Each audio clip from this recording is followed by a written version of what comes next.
of employee engagement and shining a light on good practice for people who believe there's a better way to work. Hello and welcome to Engage for Success Radio and show number 609 in our weekly series.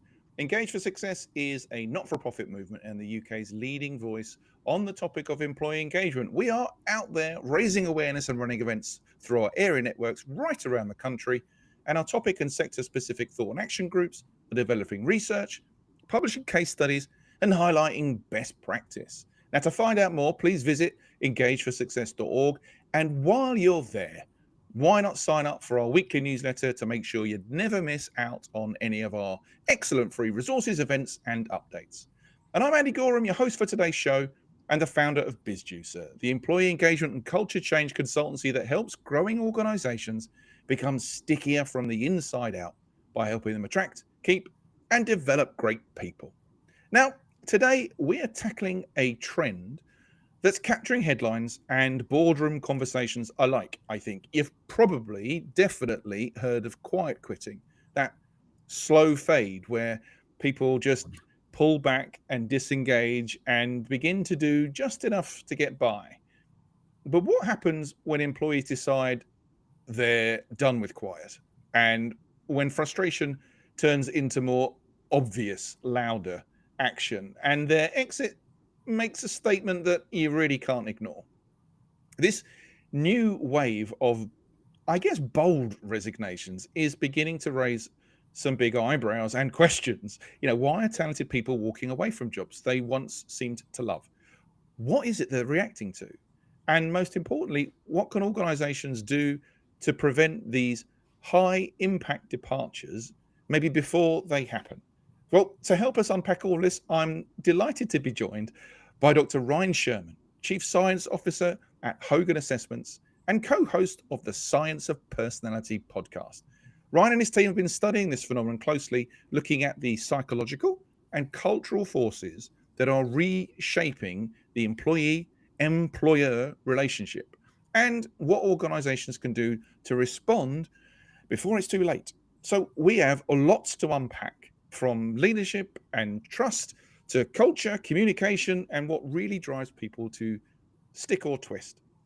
So join me in welcoming Ryne to the show. Great to have you with us, Ryne. Well, thanks for having me here, Andy. It's a real pleasure to be on the show today. Excited to talk about this topic, which, as you mentioned, is one that we've spent a lot of time studying and we're very passionate at Hogan about. So again, thanks for having me. I think this is going to be, I think, a fascinating conversation. I mentioned off air, like, time is always of the essence, and I definitely got hit with a YouTube short or a TikTok. I'll say TikTok, it makes me sound far more down with the zeitgeist than anything else, and literally saw my first short video of someone really filming their explosive quitting within a job. So we can get into it. Maybe we can start, Ryne, by sort of setting the scene. There has been a lot of talk in the last few years about quiet quitting. We maybe have all experienced it or read something about it, but your research at Hogan is pointing to this new, very different phenomenon. So I think if we can all get on the same page from the start, that'd be great. So what exactly do you mean by the term revenge quitting, and how do you think it really differs from some of the other disengagements we've seen in the recent years, like quiet quitting? Yeah, well, it's a great way to get us started here. I do think you're right in pointing to disengagement as the common trend, the common theme here. It does seem like the world of organizational psychology or HR does have a tendency to sort of repeat terms over time or change the name of a term as something that we've known about before. And I think the root of all of this really is disengagement. But I think the key distinguishing factor between revenge quitting and quiet quitting really is more about being disengaged versus actively disengaged, or sort of being unengaged versus actively disengaged. And so there's surveys that go around every year. And by the way, we aren't the only ones who've done research on this topic. There's great work done by Gallup as well, looking at engagement. And I'm sure you're very familiar with that. And what they show is around, depending on what country you look, but typically we see around 1/3 of the workforce is actively engaged at work. And we see about 2/3 of the workforce, what we might call disengaged. Mhm. Now, among those 2/3, about one half or about 1/3 of the total is sort of more in that quiet quitting category where they're not really engaged at work, but they're not actively destructive at work. They're just sort of just getting through work. They're sort of not really putting forward their best effort, but they just sort of see work as a means to an end. And probably the current work they're at is not for them for the long term. Uh-huh. Revenge quitting is much more in the line of active disengagement. This is, in many cases, often destructive towards the workplace. I have a really great story that I'm reminded of when I think about revenge quitting. Several years ago, when I was in academia, I'm a former professor, still recovering from that experience. Um, but when I was there, I had a colleague who had been with the company we had been with, or the university we had been with for 35 years. And the university started treating him very poorly. They gave him Mhm. really terrible teaching assignments and committee assignments, and they were really trying to get him to quit. Ooh. And he said to me, I've given this university my 35 best years. Now I'm going to give them my worst. And to me, this is a great example of sort of revenge quitting, because what they really wanted him to do was to sort of just quit sort of quietly, to get out of the way, to move on. He said, no, I'm going to stick around and I'm going to make things miserable for people. I'm going to give them everything I can to really want me to quit. So, to me, that's a sort of mindset that goes with revenge quitting is I'm going to be doing things that are sometimes destructive. In the sort of typical workplace situation, we might see what we call counterproductive workplace behaviors. Again, this is another term that I, Mhm. as psychologists, have known about for years, where you're doing things like talking badly about the workplace to your colleagues, to other people that you know, people who don't even work there. You might be stealing even from the company, doing those kinds of activities that are saying, I'm on my way out and I'm going to take something down with me as I leave. From what I have had a quick look at and listening to you, this is well, it appears to me, at least, Ryan, this appears a little bit more than just day-to-day frustrations and an accumulation of things. This is, I don't. It feels like it's a lot more personal, a lot deeper. And when we think about it, maybe there's become at one point they were clearly aligned. They wanted to be there, they wanted to do good work, they felt that they were in tune with the business and things were going well. There's that lovely connection between maybe the things that drive the business are driving me as well. So we've got that lovely connection. But in this case, is there a more serious kind of breakdown in communication, in that alignment, perhaps the company's direction? Is that what's behind this from the research that you've done? Yeah. So that if I could only point to one thing to say this is Yeah, the one thing behind it, I would point to mistrust. I mean, that's yeah. the fundamental issue is typically employees and you made a really interesting point there, Andy, which is that typically the people who are in revenge quitting mode are not it's not like a slip from Mm, I'm engaged now I'm just not engaged to now I'm actively disengaged. That's not typically what we see in this revenge quitting scenario. We see people who are actively engaged flip suddenly wow. to actively disengaged, right? So it's not this slow burn that you might see with sort of a quiet quitting kind of scenario. This is much more sudden, much sharper, and it's really people who are going in the opposite. They're just saying, I'm going to do the opposite of what I've been doing for all these years. Typically, it starts with some breakdown of trust. I was promised an opportunity. That opportunity was then taken away at the Mm, last minute. You mentioned communication. So usually that's where these issues start is I felt like there was growth and development opportunities here that are no longer here anymore, or the company has really changed directions, particularly around values, and that's really a big driver. And our mm, research shows this as well that when people are aligned in values, they feel much more engaged in their work. They're much more likely to stay with their organization. They feel more satisfied in their jobs. But when we see misalignment in values, when we see I have a certain set of values, but my organization has a different set of values, that's when we really see lots of disengagement. And so typically in these scenarios where we see this revenge quitting, it's often with a change in the values of the organization, or at least a change in the perception of the values that the organization has in the mind of the revenge quitter, right? So I thought this organization was about the environment and sustainability, to find out that no, at the end of the day, all they care about is profits, right? You can imagine how that really dramatically changes someone's attitude about where they're working. And those are the kinds of things that lead to this revenge quitting.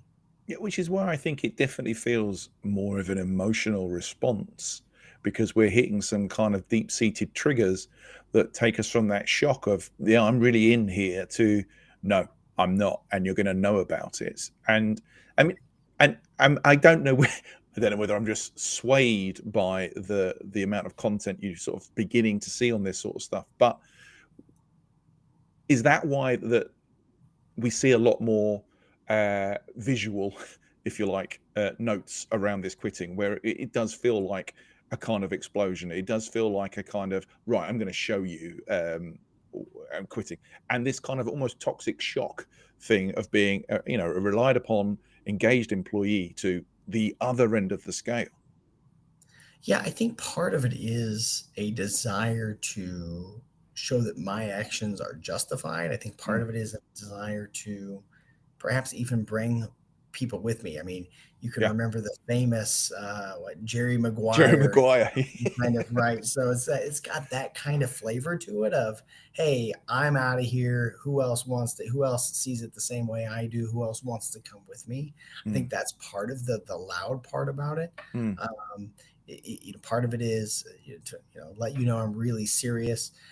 Look, the other thing, I think strategically, it's an interesting move as well, because when you quit that way, you're never coming back, right? yeah, I mean, yeah. that's, people talk about not wanting to burn bridges. And I think there was this, history in the workplace of saying, well, even if I'm frustrated with my employer, I'm frustrated with my manager, I'm going to make up some other reason for leaving. The HR exit interview is, oh, well, I just, there was this other opportunity. It was better for me and my family, those kinds of things. Um, but now you're seeing people being really candid and really honest about why they're leaving those organizations. And I think that's part of it, is they want you to know that I think this organization is no good, Mm, and I'm never coming back. And they're happy with that. And part of that may be because of the multitude of opportunities that people have now. I mean, particularly when you look at things like remote work opportunities, mhm. even if you're in a relatively small city, you can have opportunities that you might not have had before. If I quit really loudly, if I quit in a really revengeful way from my organization in a small community, there might not be anybody who wants to hire me there. But now, because of the possibilities of remote work, I think people are more likely to say, it's okay if I burn a few bridges, because there's lots of bridges to travel down. It's such an interesting point, isn't it? Because in this world where we are more connected than ever, there's the risk that people see that that revenge quit video of yours and go, yeah, well, yeah, Andy, he's a wrong one. I'm not having him. I'm not having him in my organization. So I listen. I hear what you're saying. I just think it's really interesting, and I think also we're sort of seeing some sort of trend. I don't know if this is echoed within the States or globally with what you see, but there's definitely less stigma to quitting in some of the younger generations that are coming through. My age group would grin and bear it and complain like hell outside the back door, but not necessarily make the move.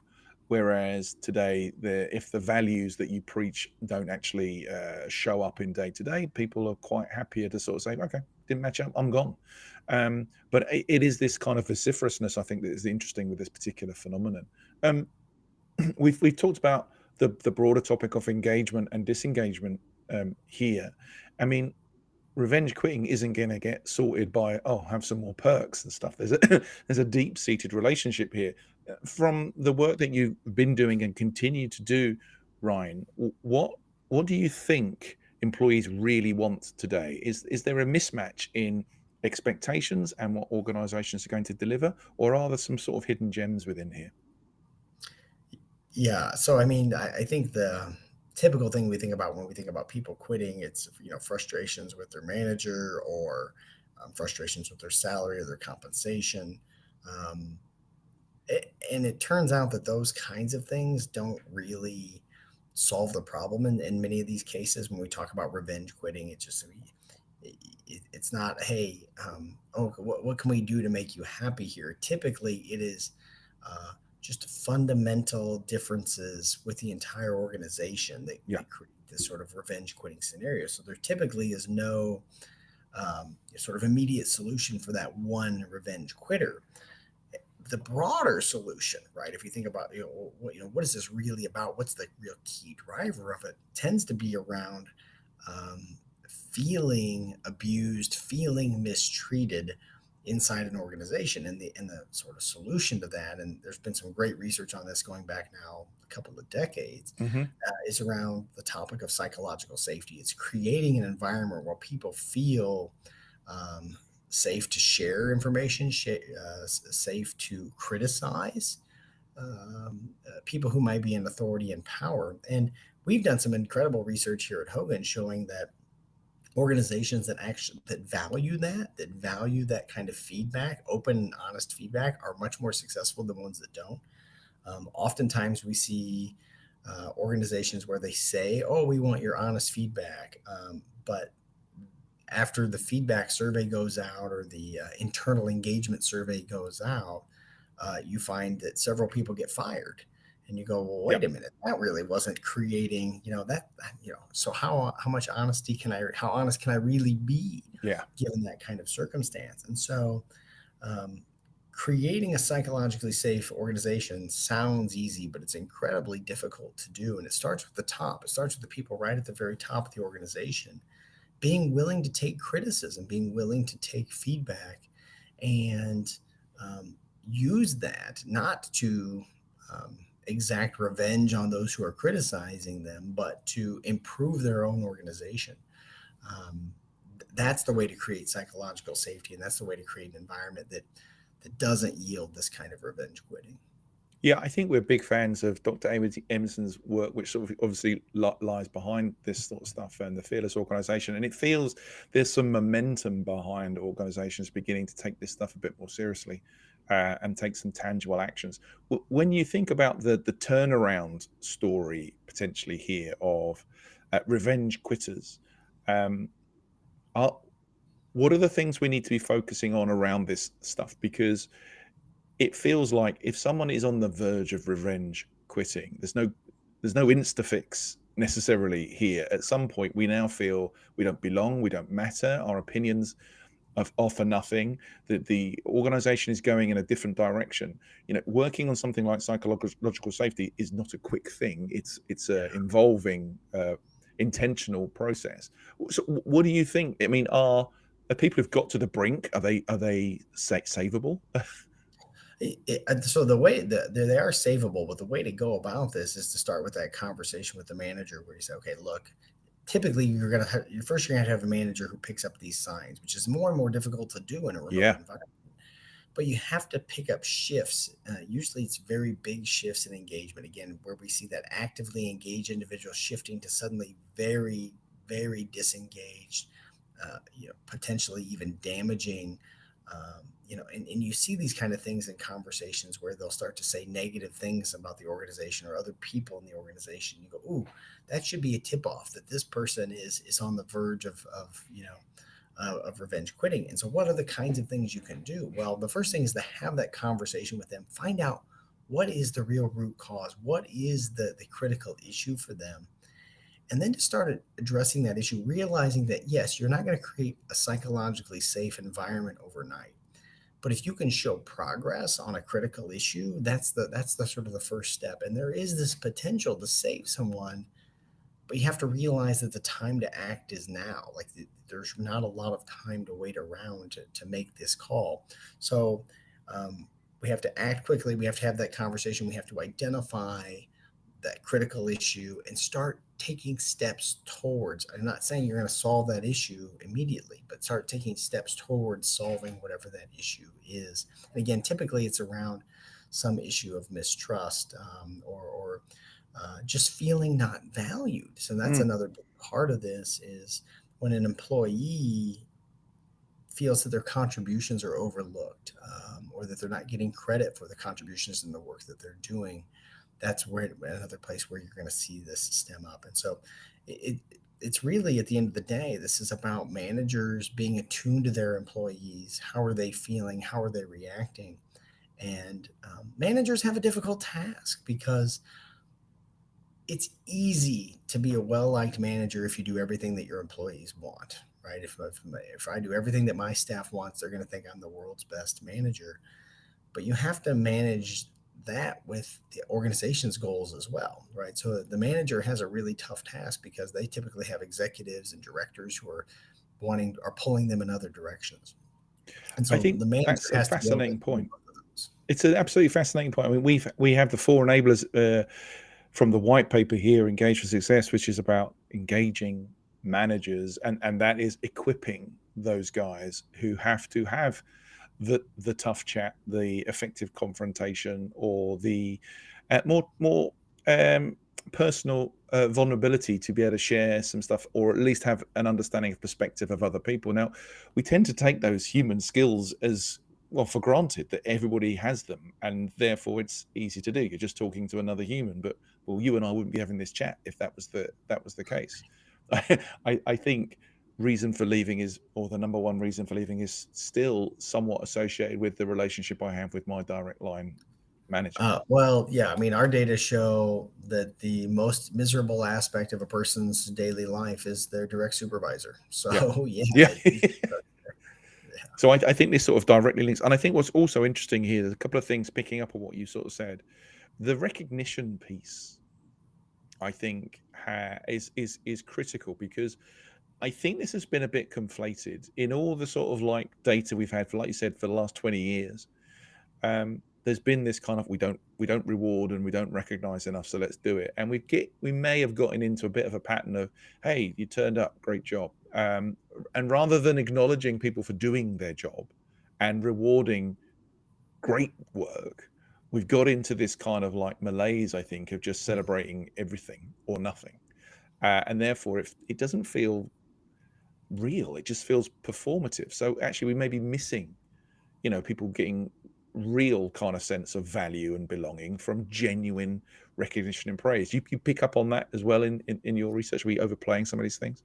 No, 100%. And again, I think part of this has stemmed out of the remote work environment as well, where you go, yeah, how can we recognize people's accomplishments when we're remote?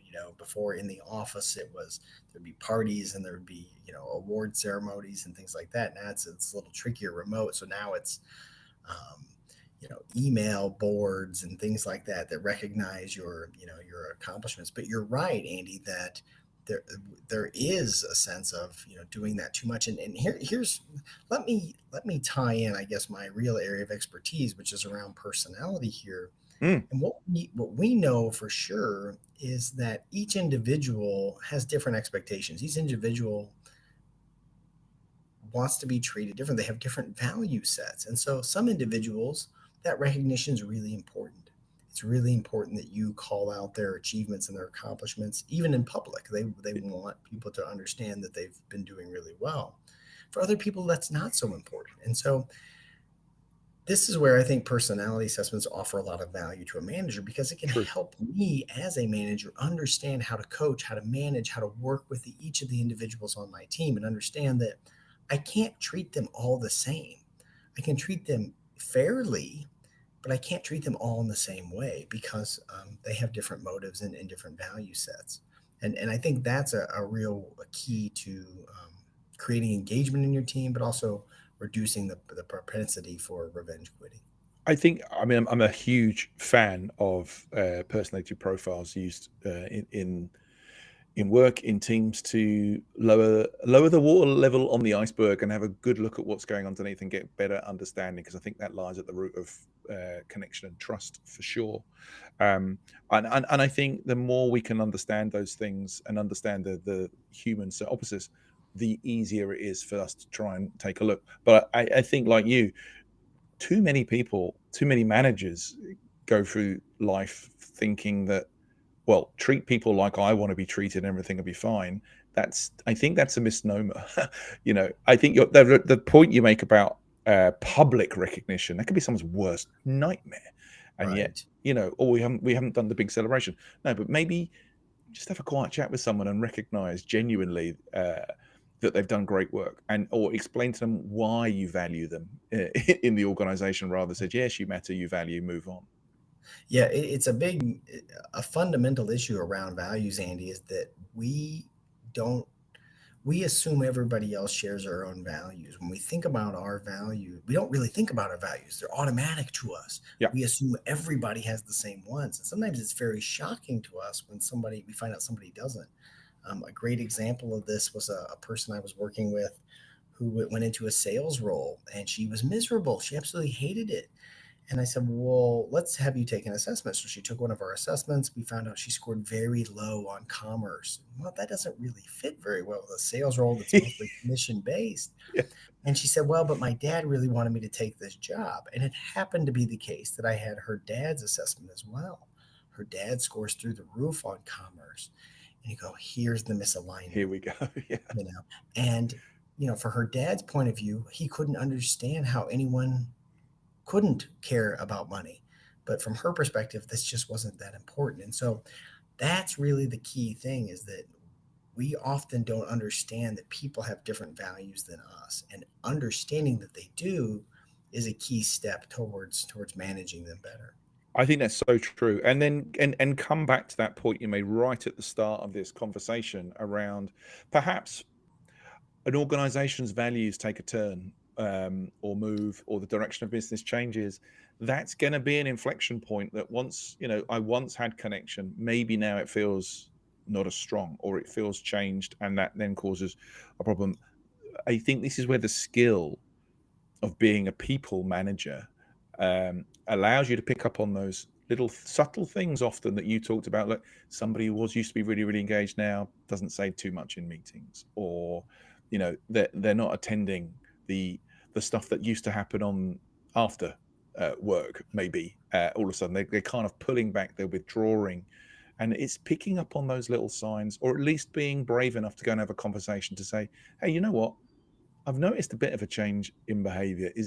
What's going on? Because that's the brave conversation, I think. And you know what, Andy? Sometimes that conversation ends with the employee leaving anyway. Yeah. But it ends with them leaving in a much more positive note than in a revenge quitting kind of scenario. Because if you ignore that conversation that you should have as a manager, that's when things fester. They get more frustrated. Even my manager isn't even attending to these issues that are really clearly issues for me. But if a manager can have that conversation, sometimes that conversation ends with, you know what, you're right. Your values and the company's new values aren't aligned. Let me help you find either a different organization or someplace else where you can excel in your career. And good managers can do that. We have a great old company in this country called Timpson's. Make shoes and keys, and James Timpson has a wonderful saying, I think, that sums up beautifully what you've said. If you're not happy here, let me help you find your happiness elsewhere. And I think that is a lovely antithesis to this thing. I mean, Ryne, I would have loved to speak to you all about this for so much longer in much more depth. If I could push you for one piece of advice that you would like the people listening to this episode to take away from this whole issue and how it could be attacked, what piece of advice would you leave them? Yeah, I mean, for me, the biggest piece of advice for anybody in their own career is about self-awareness. I think that one of the real values of personality assessments is the ability to understand what motivates me, what drives me, what's going to prevent me from achieving the career success I want to achieve. And how can I take that self-awareness in my relationships with others, particularly, again, if I'm leading others, how can I manage those people as well? And so for me, that's really the key, is getting really good feedback on who you are, and then adapting accordingly. I love that. And I've loved the fact that you've joined us today after recently just landing in Brazil. Fantastic. Great to have you here and sharing those insights and that research. If listeners would like to find out a little bit more about you, about the assessments, where could they go, Ryne? Sure. Our website, www.hoganassessments.com, is a great way to find more about Hogan Assessments, or you can check out me and my co-host Blake Lepp on the Science of Personality podcast at thescienceofpersonality.com. Brilliant. Fantastic. Thanks so much for coming on, Ryne. It's been an absolute pleasure. And look, that is all the time we have today. So don't forget, please visit engageforsuccess.org to check out the show notes and explore all our free resources, including where you can download and stream any of the previous episodes of this show too. We'll be back at the same time next week with more stories, insights, and practical ideas to help you make work more engaging for everybody. I'm Andy Gorham, and thanks for listening to Engage for Success Radio. Engage for Success Radio, raising the profile of employee engagement and shining a light on good practice for people who believe there's a better way to work.